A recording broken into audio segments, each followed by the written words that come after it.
the Chavot HaLevavot in Perek Daled, he goes into real life practical applications of the midah of bitachon.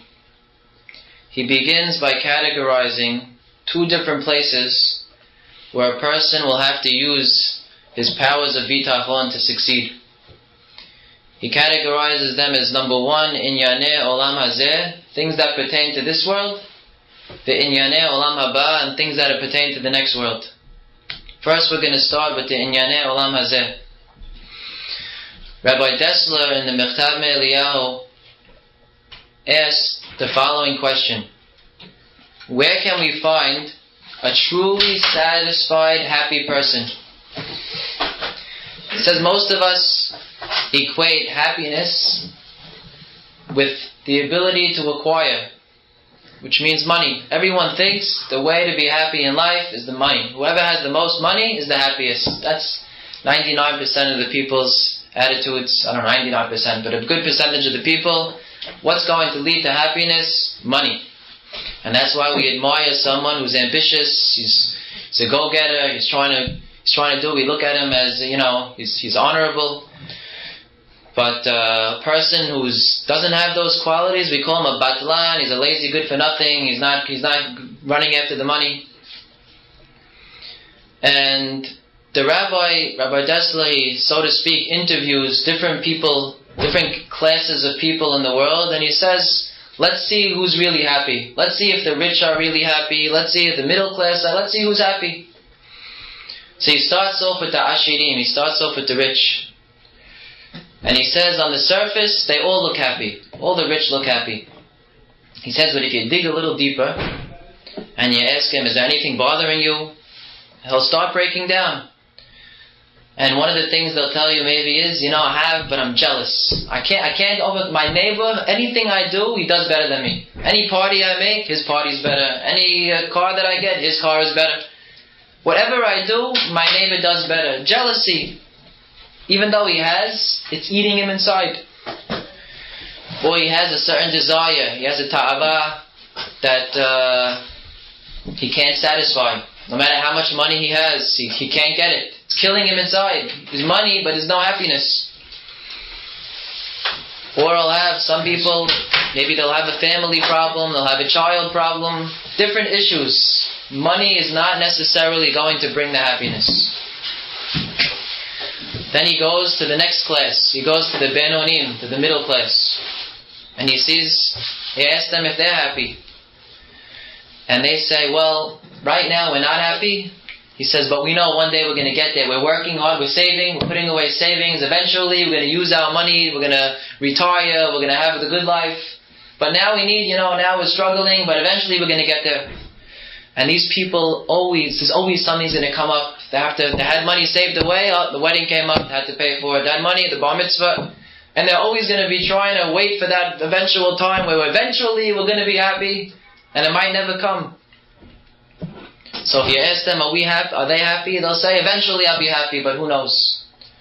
And then he went to the aniyim, to the poor people. And he says, he asked the poor people if they're happy, and the poor people are so resentful. They say, we work much harder than the rich. We're working for them, we're getting them all their money, and we get nothing out of it. We're poverty stricken and we're doing all the work.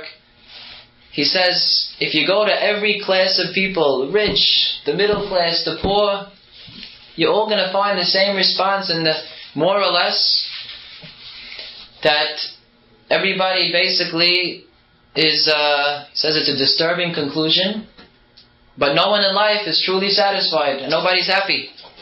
And he says that begs the question, that how could God, the source of all good and happiness, create a world where there's such depression and such lack of satisfaction?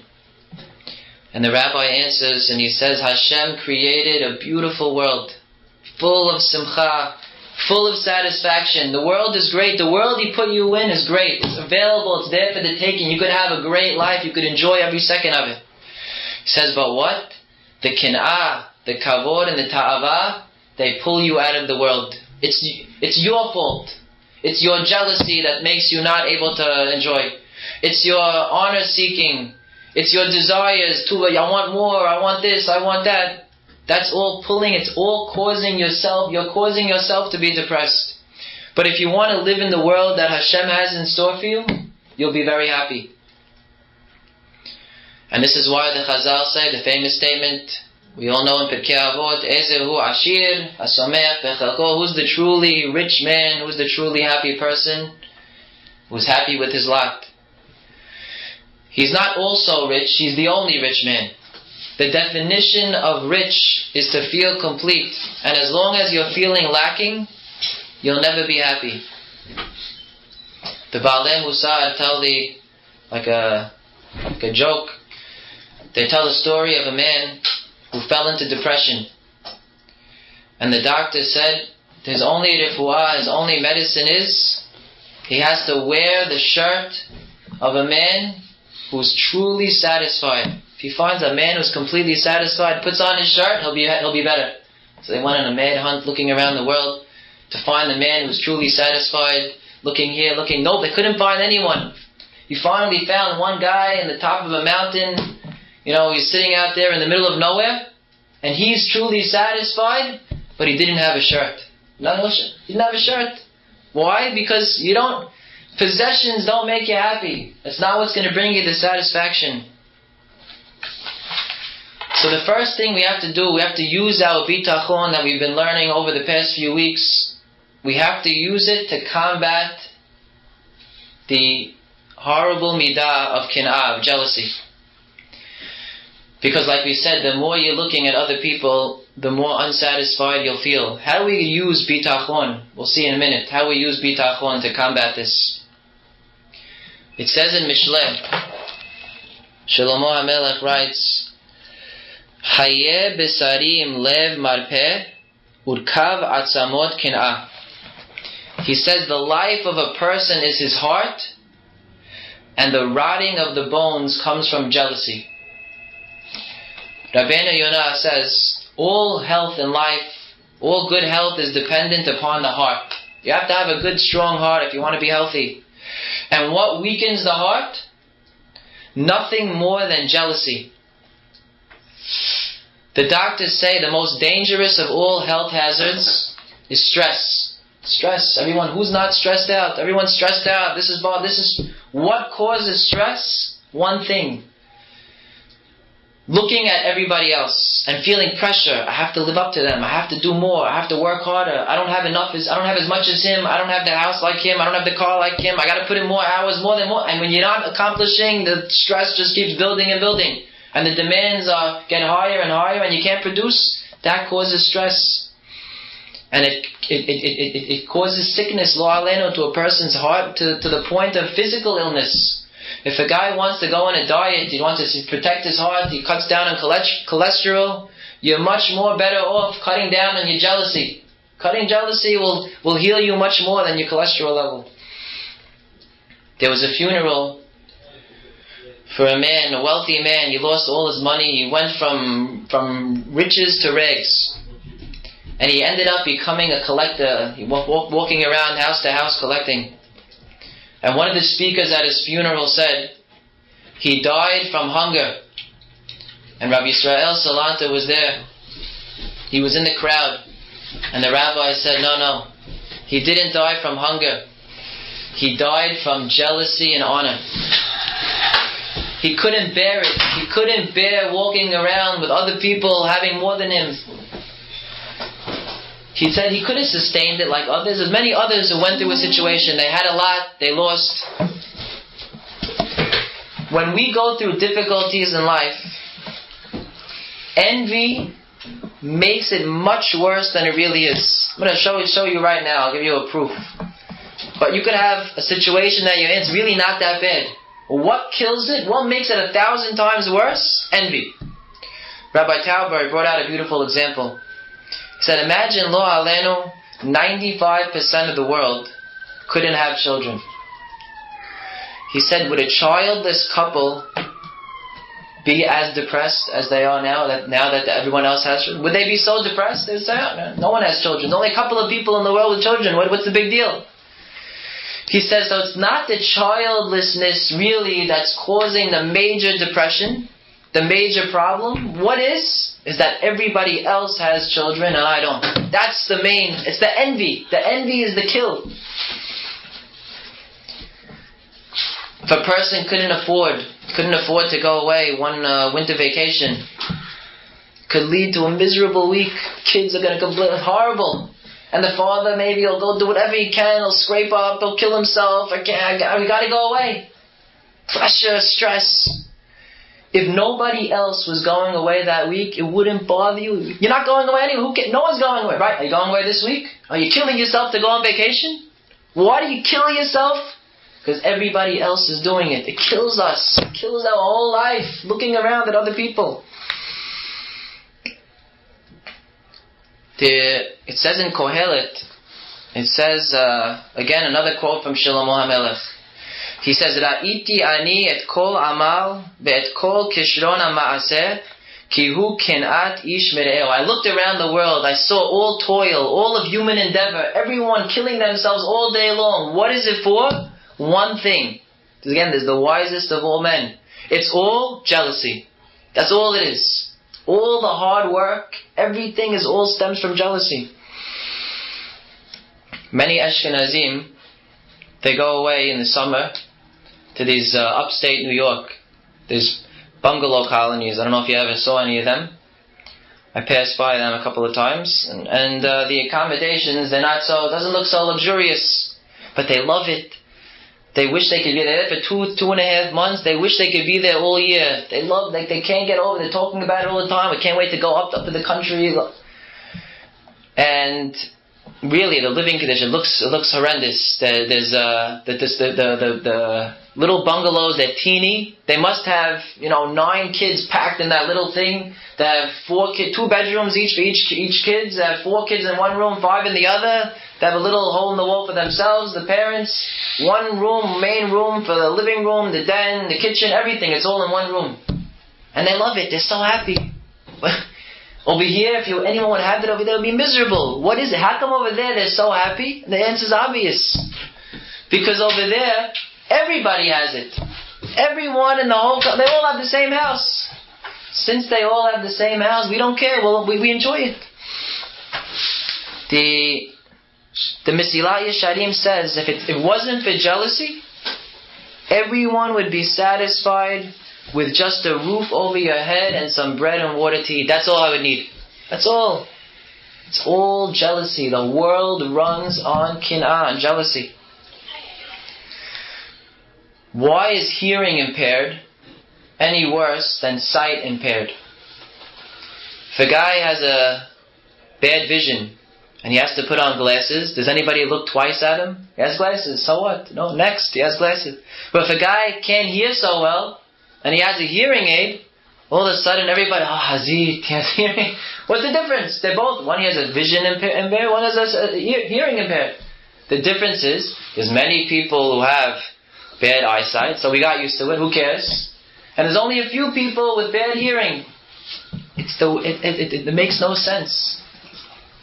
You have a little 3-year-old. You see him in school with a pair of glasses. Everyone's, he's so cute, Hazit, he has a little glass. What's wrong with glasses? Everyone has glasses. Yeah, but he's only 3. There's no one else. No one else in his class has it. Hazit, he's a Hazit. It all depends on everybody else. That's everything in life. If we could conquer this, if you could get over this hump of everybody else, looking at everybody else, and rather than looking at everybody else, only look into yourself, your lives would be so much happier. Our lives would be so much happier. So in order to solve the problem, let's look at what is the root of kin'ah. What causes the jealousy? So they explain that everybody is born with a sense of yashrut, which means upright, justice. We all want justice to be served. We all want things to be straight. It says even, it bothers us. When things are a little off, we get bothered. It says even if you would walk into a room and you would see a picture, it's a little crooked, our first inclination is, let's straighten it out. I want it to look straight. I need to feel that everything is in order. So he says that we think that everybody in the world deserves to have the same. Why should he have more than me? It's not fair. That's not yashrut. It's not fair. If somebody else in the world has something that I don't have, now I feel it's unfair. My sense of yashrut has been tampered with. Now I feel it's not fair. And we're all born with this. You see, you look at two children. One child, you pour him a glass of soda, and he has 3/4 of the cup full. Pour the other child, he has, a little more than half full. And what does he say? Hey, how come he got more? It's not fair. I can't bear it. I can't bear it. Why did he get and I didn't? That's not fair. It's not fair. I can't be I'm not happy. You just got a whole half a cup of soda. Yeah, but he has more. That's not fair. And you'll never enjoy anything because you're always looking at someone else. But if we were to realize that who's in charge of this whole world, who is giving him the 3/4 of a cup of soda and who is giving you the half a cup? Hashem is so exacting. He calculated your life and everyone else's life down to the penny. He knows exactly how much money you need, how you should get your money, when you should get your money, where you should get your money. It's calculated to the cent. It's with such a cheshbon by the one who loves you so much, who knows exactly what you need. You have to step back and say, this world is a fleeting world. This world, we're here for a few years. The main world is the next world. How long is this world? Everyone is here on a mission. Everyone has a job to do. Hashem knows everyone's job and He gives them accordingly. It's exactly what you need. If you were to have what He had, you wouldn't do your job. Stop looking at Him. What He has is not for you. And this is the first rule, by the way, in parenting. I went to a parenting class once, and they said you have to make it clear to your kids that they have nothing to do with their siblings. What you give one sibling has nothing to do with the other. They say, "Hi, how come he got that? How come he got that? Because he got that and you didn't." Because that's what it is. You have nothing to do with him. Just because he got it doesn't mean you get it. And sometimes he needs it and you don't. A child, he fell on the floor, he hurt himself, he's in a tantrum, he's screaming, crying, and the mother goes and gives him a candy to pacify him. And the other kid, hey, that's not fair, why do you get... He needs the candy and you don't need the candy. It's the same thing in life. Hashem, you need this now, and you need the vacation now, because Hazid, he needs the vacation, you don't need it. Be happy, you don't need the vacation. If you needed the vacation, he would have given you the money for it. You don't need it, just forget about it.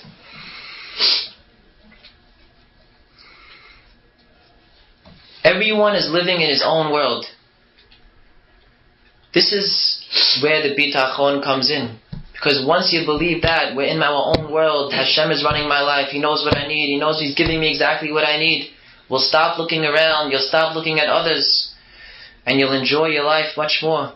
The Baal Bitachon, also, he never has regret. Anything he buys, anything he does, he doesn't look back. He doesn't say, I shouldn't have done that. I shouldn't have bought that. I shouldn't have sold that stock. I shouldn't have bought that one. He has no regret. I shouldn't have bought that house.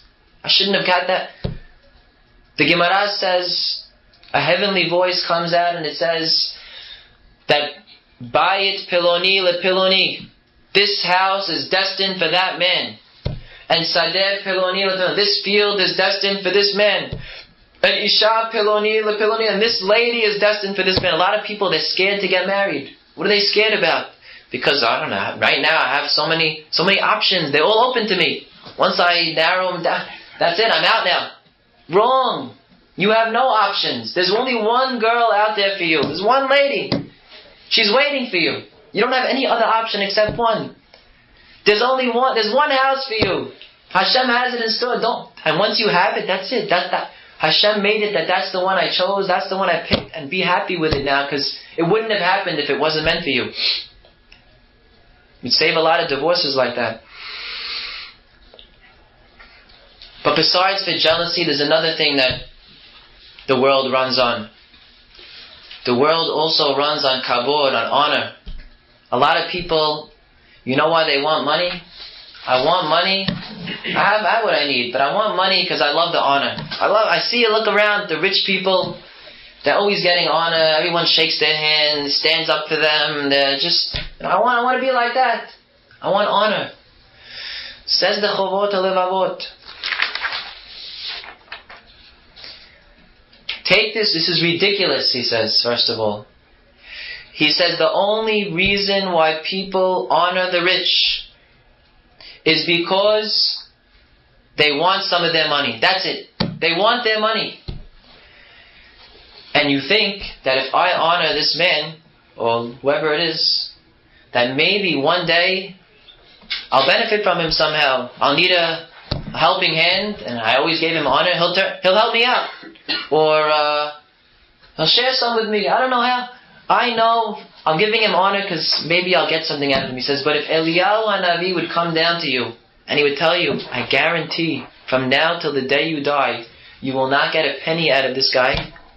He says, you wouldn't want to honor him anymore. He says, so what are you running after when you want money for honor? You're running after false honor. Who wants that? Who wants false kavod? If the guy he has good midot, he's wealthy, but he's a beautiful person, he helps people, he's a nice guy, he's deserving of kavod. That's the way to earn kavod. By being good to the people, beautiful. You could earn that without money. You don't need the money for that. So don't run after, chase the money for false kavod. Ridiculous. So there are many times, many people and many situations throughout the course of a person's lifetime where he's not going to have what he thinks he needs. But if you don't have it, you don't need it. Chovot HaLevavot continues, he says, what should a person do if he sees that he's living in a time or in a situation in his life where the money's not coming? What should you do? What should your attitudes be when you're not making the money that you feel like you need? He says a person has to think that Hashem, who brought me into the world at this exact time in history, not a moment before, not a moment after, Hashem, for whatever reason, is withholding my parnasah now, because He knows it's good for me. And Hashem knows that this is what I need now. And I should accept it. It's easy to say, but it's hard to do. It requires a lot of avodah. I know exactly now, even though I don't have any money, it's best for me. But the reward for this is tremendous.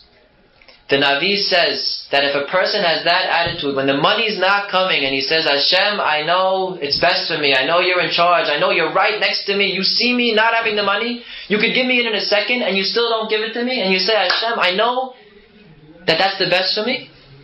He says, Hashem considers this such a chesed. The Navi says, when the Jewish people left Mitzrayim, and they had what they have on their backs, some dough, some matzah, they followed Hashem out into the desert. Did they know where they were eating? There's no food out there in the desert. Did they know where their parnasah is coming? And they followed Hashem into the desert. Hashem said, thousands of years later, Zacharti la chesed neurayich, ahavat kilulotayich, lechtech acharai b'midbar be'eretz zilu. I still remember, thousands of years later, that you followed me into the desert and you didn't know where you're getting your money. That, Hashem loved it. He loved it. When you don't think you're getting money and you follow me anyway, that's the biggest service you could do. So these are opportunities, especially in our times, when the money is not coming. These are opportunities for growth, to get close to Hashem on the highest levels, because it involves so much focus. Put all the difficulties of life aside. Yeah, you know what? I don't know what I'm going to do about the rent next week. I don't know. I don't know what I'm going to do about my kids' tuition. And you put it aside and you say, but what could I do? Don't get pressed. Hashem is right near me. He sees. What do you think? He doesn't know that I don't have money now? You think He doesn't have trillions of dollars? He knows it's best for me. What a service that is to Hashem. What an avodah. He continues, he says, Other inyane olam hazeh. How does bitachon come into play with our relationships to people? So he describes a person in two different situations. He says, number one, you could be in a place where you're a stranger and you feel alone. Or you could be a time in your life where you just, you feel like you have no friends. I used to have a lot of friends. I don't know anyone anymore. No one calls me, no one this, no one that. I feel abandoned, I feel alone. He says, you are obligated in every situation you're in to look and analyze, why is this good for me now? Why is it good now that I don't have friends? I used to have friends, I don't have friends. Why is that good for me now? And try to think of the reasons. Maybe I'm in a point in my life, Hashem wants me to grow a little more spiritually. Maybe He took off the headache of having to go to a party and a different wedding every night. I don't have friends, I'm not invited to their affairs, I don't have to worry about going. It's such a healthy attitude, especially when a person doesn't get invited to a party, doesn't get invited to a wedding. He feels, the guy doesn't like me. It's not him. You weren't invited. Think of the reason why you weren't invited and look for the good in it. Why was that good? Why wasn't invited? Maybe there's a class that night. Now I don't have to worry about going to both. Beautiful. My wife had somewhere to go, and now I could stay home and babysit so she could go. Beautiful. Wow, worked out great. Instead of looking at the negative, look for the good in every situation. And he says, if you have a good group of friends, you have a nice group, people always hanging out with you, good, solid, nice citizens, he says, then say, thank you Hashem, wow, beautiful, I have nice friends. I should use them for my benefit. Maybe they'll get me to go to classes, they'll get me to do this. Every situation, look for the good. Now what about our relationships with our enemies? There are people that try to harm us. They like to see bad happen to you. What should our attitudes be towards them? And people have so much frustration. What he said about me, what he did to me, this guy didn't honor me. Person could live his whole life in frustration because of always thinking of what other people did to him. He says, but you could turn the whole situation around and you could feel so much satisfaction with a small change in attitude. Get one idea ingrained in your head. He didn't hurt you. He didn't do this to you. He has no say. The person who didn't invite you, it wasn't up to him, Hazid. Hashem took it out of his brain that you shouldn't be invited because you were meant not to be invited. Maybe because, maybe you were meant to undergo a little bit of suffering. I don't know. Whatever the reason is, don't blame it on him. He had no say. Instead of always feeling grudges, we have a mitzvah in this week's parasha, Kedoshim. A mitzvah that sounds like impossible to fulfill. But Hashem doesn't give anyone a commandment that if we're not able to fulfill it. It says in the Torah, Lo tikom velo titor. We all heard of it. You can't take revenge and you can't bear a grudge. Ever know the famous case that your friend comes to you, or you come to your friend, your neighbor, and you say, "Can you do me a favor? I need to borrow your car for a minute. Let me go out. I'll be back in an hour, please." Your neighbor says, "Oh, I don't know. I might be using my car today. I can't. Just a half hour, please. I don't know. I might be using it." Okay. You go back to your house. You don't have a car. You can't get to where you're going. You look out your window. The car's still. Half hour later, the car's still there. An hour later, the whole day, the car wasn't moved from his driveway. Okay, that's life. What could I do? The guy's you feel like the guy's a lowlife. Okay, next day, the guy comes to you the next morning. He says, my wife took the car. I need a car, please, just for a half hour. I got to go. I'll bring it right back to you. What does the Torah say? Lo tikom velo titor. Not only give it to him, but don't say, and I'm not like you, give it to him with a song. Of course. You want my car? Take it for 2 hours. How does anyone have human strength to do something like that?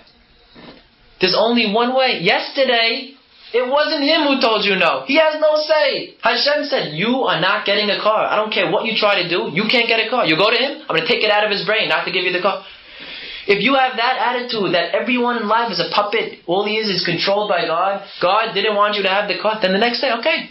But now I have a mitzvah on me. Chesed. Of course, I love to do chesed. That's what I'm here for. Give the guy the car. Take it, please. Do whatever you... The only way to do this mitzvah is bitachon. There's no one... It's impossible. This is what bitachon does for a person.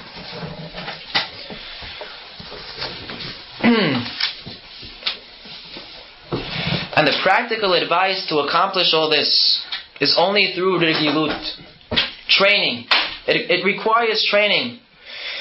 You have to respond to all situations with these ideas. Even again, like we don't believe Him all the time. We don't feel that way. I don't feel, but you have to say, it's Me'et Hashem, Baruch Hashem, Ishtabach Shemo. It's for my good. Everything. And the more you train, the more you say it, the more you believe it. And if you get, once this idea becomes a natural instinct inside of you, you'll finally be a satisfied person. When the emet sinks into you, I couldn't believe my whole life. I couldn't believe it. I really thought that everyone's in charge and this and that. It was all scam.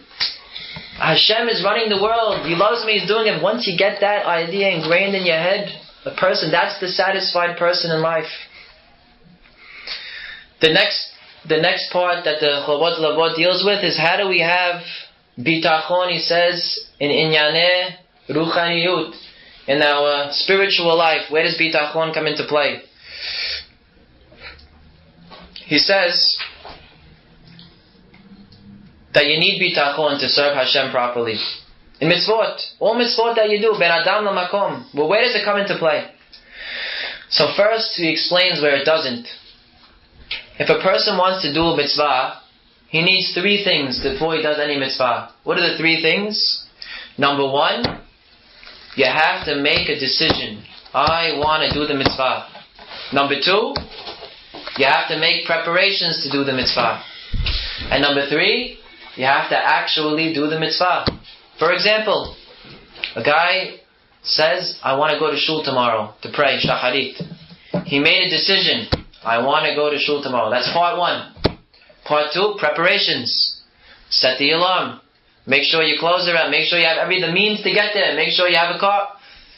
And part 3, go to shul and pray. Get there and do the praying.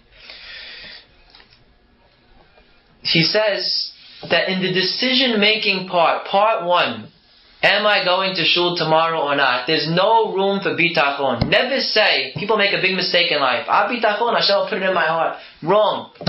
The one area in your life where you have any say is, am I going to do good or bad? This is what you have called free choice. There's no bitachon here.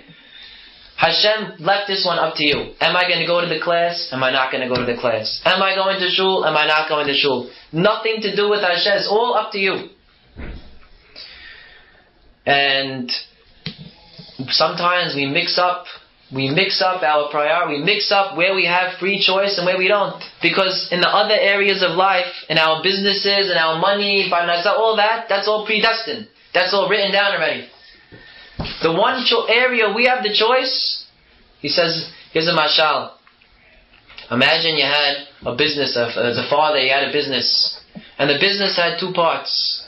It has the loading dock where all the dirty work is done. Then it has the office work with the computers and all the technology. And the father had 2 sons. Says one son was a strong, muscular guy, but he wasn't all that bright. And another son was a genius, but a weakling.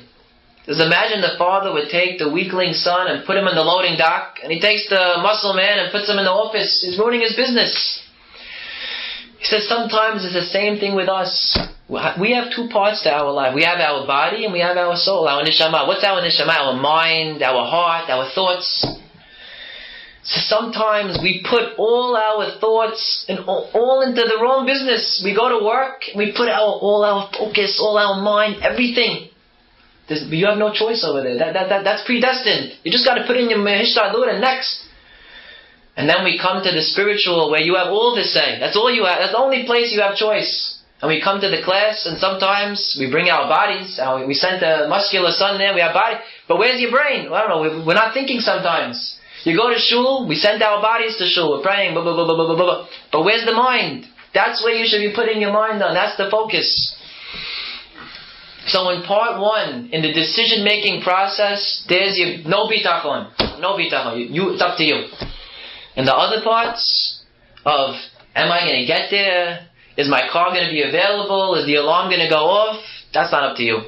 That's Hashem is in charge of that. That you do your part. Your part is make the necessary preparations, put it in your mind, and you get full credit. That's not beyond that. It's not under your control.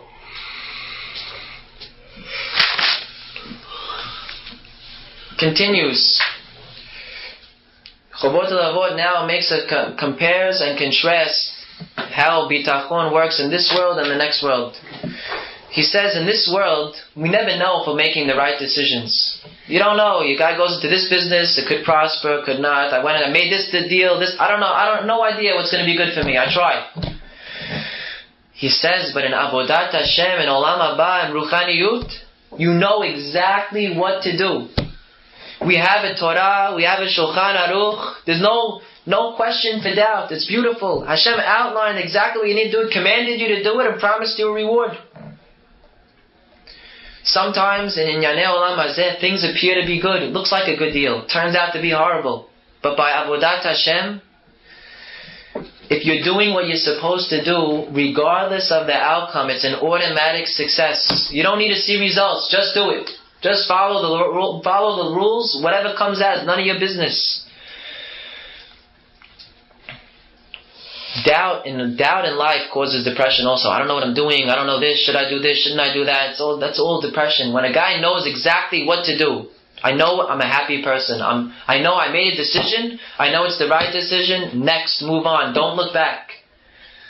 In Ruchaniyut, you follow the Shulchan Aruch, you follow the Torah, you ask the rabbi, he told you proper advice. Don't look back. It's over. That's it. You made the right choice.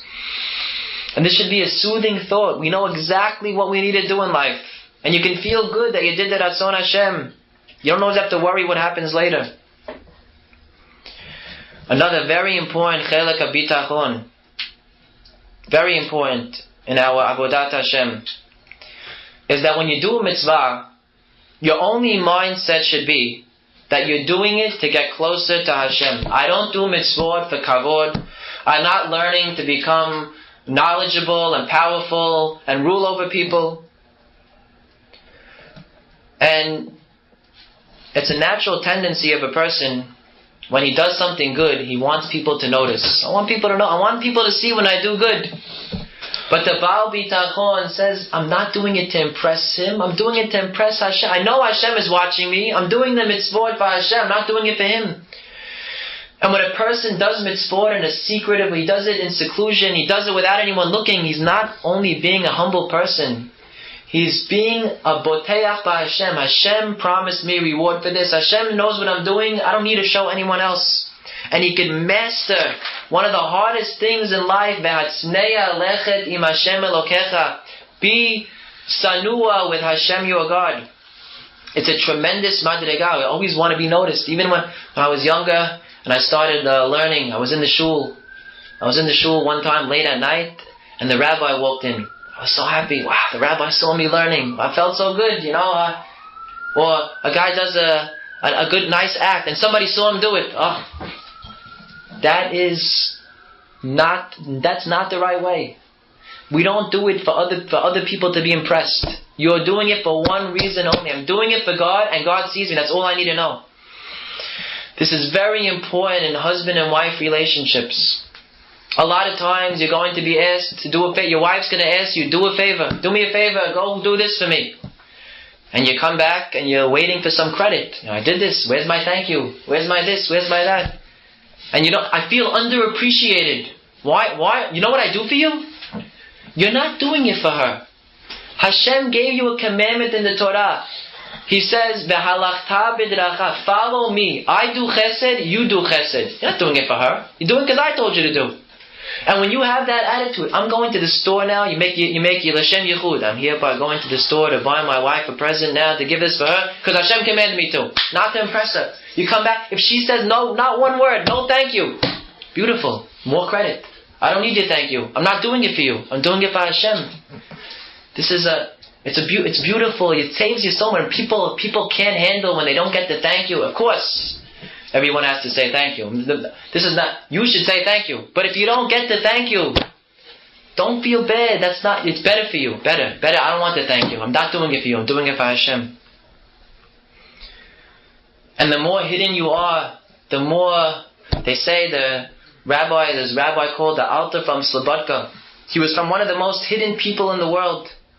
He had one of the world's biggest yeshivot, and no one ever saw him learning.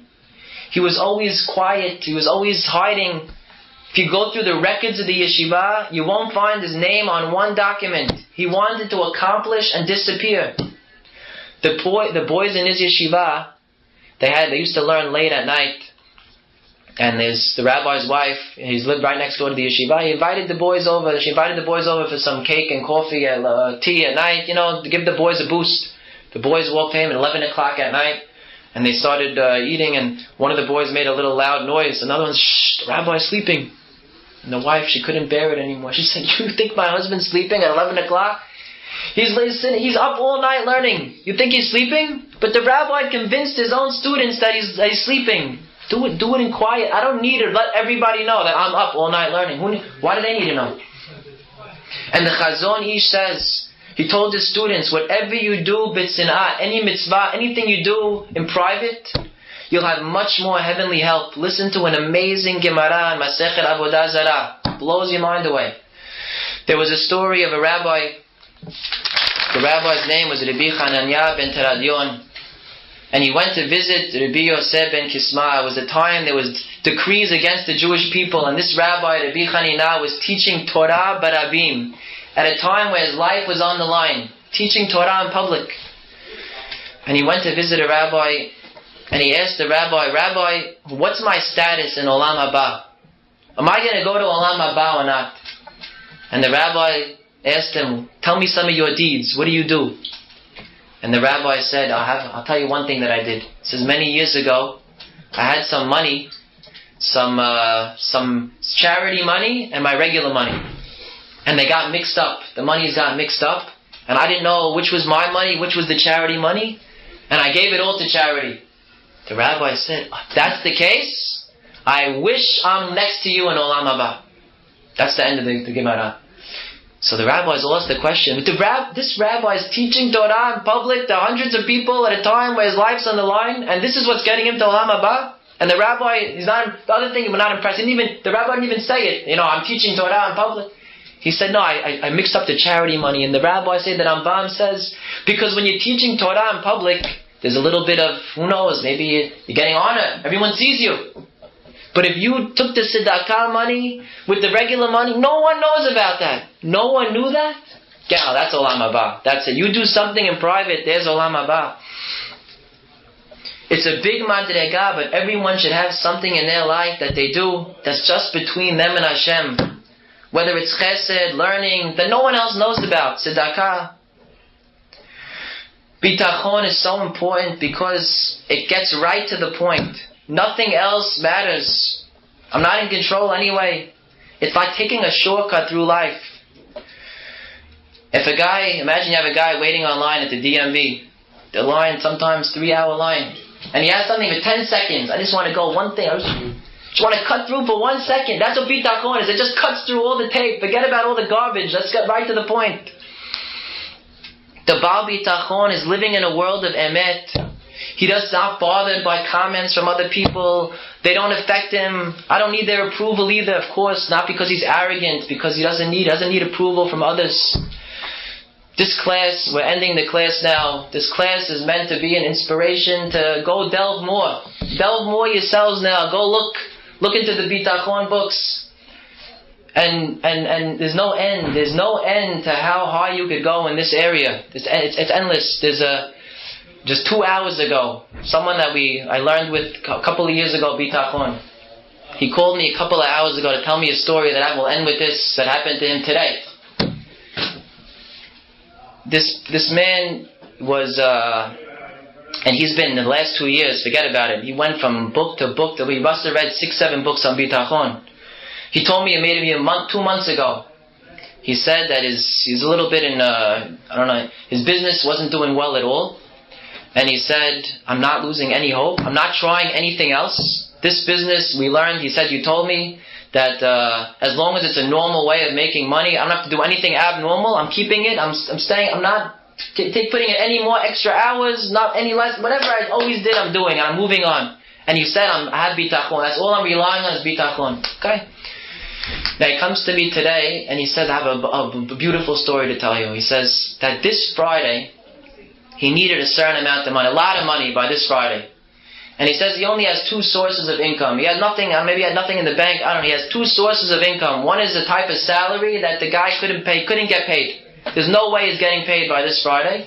And the other source, somebody owed him money. They told him, I can't pay you either. And he's in trouble. There's no other way for him to get money. He needs a lot of money by this Friday. And he says, I kept having bitachon. I know Hashem's going to come through for me. He says, I'm not scared. He says, I'm going to try these 2 avenues again. I ask one more time. I ask, and that's all I can do. If they give me, they give me. If not, I did my hishtadlut. He asked this one, sorry, next week maybe. This one, no, okay. He said, okay, Hashem has it. He says that on the train this morning, he's reading Chuvot Lebavot. He's reading Shad Bitachon. He's working on his Bitachon. He says he got into the office, and he has 1 letter in the mail, 1 thing. He says he opens up the thing. He says he's shaking. I don't know why. He just felt it. He opens up.